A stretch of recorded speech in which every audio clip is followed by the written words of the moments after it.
Nobody tells a person to only pay the minimum on a credit card. Nobody has to. The statement arrives with one number highlighted, sitting slightly larger and slightly bolder than the total balance beside it. Paying that highlighted number requires one tap. Paying the full balance requires typing in a different figure, sometimes finding it, sometimes doing the math.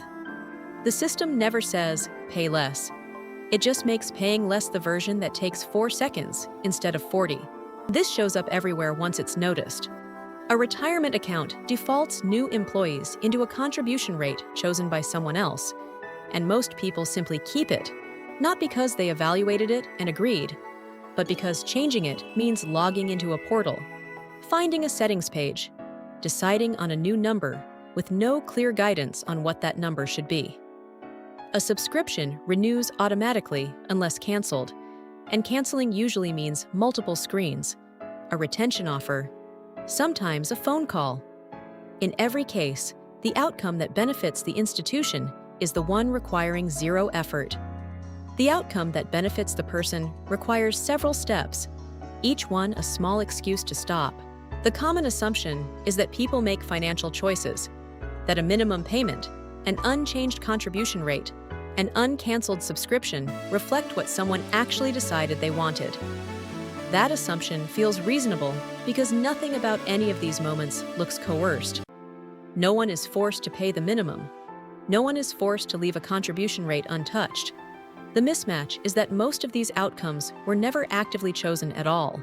They were simply the path that required the least resistance to arrive at, and resistance, over time, is nearly as reliable as instruction.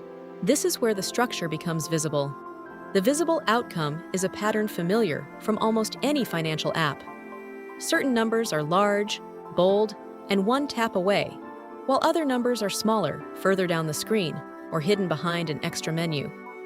A checking account shows the minimum due prominently. A brokerage app defaults new deposits into cash, rather than requiring an active choice about where they go. The hidden driver is that a system doesn't need to persuade anyone of anything if it simply controls which option is closer. Persuasion is expensive, visible, and resistible. Friction is quiet, deniable, and nearly always effective. A person who would refuse a direct suggestion to pay less will happily tap the pre-filled minimum without registering it as a suggestion at all, because it wasn't framed as one. The third layer is behavioral reinforcement. Once the easy path is taken a few times, it stops feeling like a decision that could be revisited and starts feeling like the way things are done. The minimum payment becomes what gets paid, rather than the least that could be paid.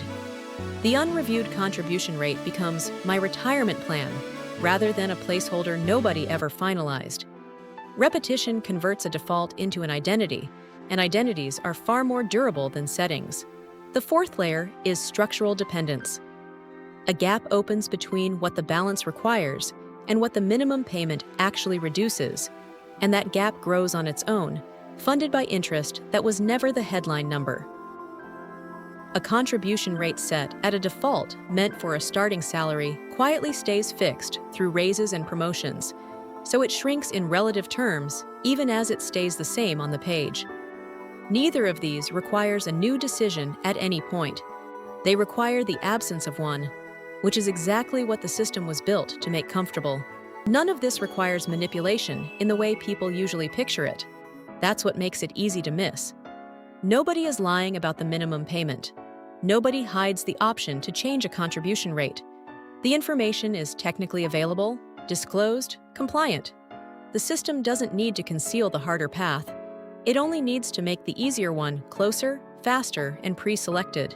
And most people, most of the time, will take whichever path is closer. Picture the ordinary version of this. A credit card app opens to a single glowing Pay Now button, already filled with the minimum amount, and changing that number means finding a smaller, grayer link below it. A new hire clicks through an onboarding flow where the retirement contribution field already has a number in it, and confirming takes one click, while adjusting takes several. A streaming renewal charges quietly the night before a trial ends, at a time chosen specifically because most people aren't checking their bank app at 11:58 p.m. In every case, the person technically chose. the system simply decided what choosing nothing would cost them. The consequence isn't collapse. It's slower than that and harder to trace to a single moment. It's a credit balance that shrinks more slowly than expected, for reasons that were never clearly explained at the point of decision. It's a retirement contribution rate that felt sufficient the day it was set and modest a decade later, without anyone actively deciding to undersave. It's the quiet fatigue of realizing, much later, that a long series of small non-decisions has produced an outcome that would have been rejected outright if it had ever been presented as a single explicit choice. This pattern isn't confined to credit cards or retirement accounts. It shows up anywhere a system benefits from inertia. Insurance policies that auto-renew at a higher rate than a new customer would be offered. Loyalty programs that make canceling a membership a multi-step negotiation. Apps that pre-select the tipping percentage most favorable to the platform. The specific mechanism changes. The underlying logic doesn't. A system rarely needs to tell anyone what to do when it can simply arrange for the easiest thing to do to already be the answer it wanted. If a system can shape years of financial behavior without ever issuing a single instruction, then how much of what feels like personal choice was ever actually chosen? And how much was simply the path that happened to require the least resistance? Finance Simplified explores the systems shaping modern financial life.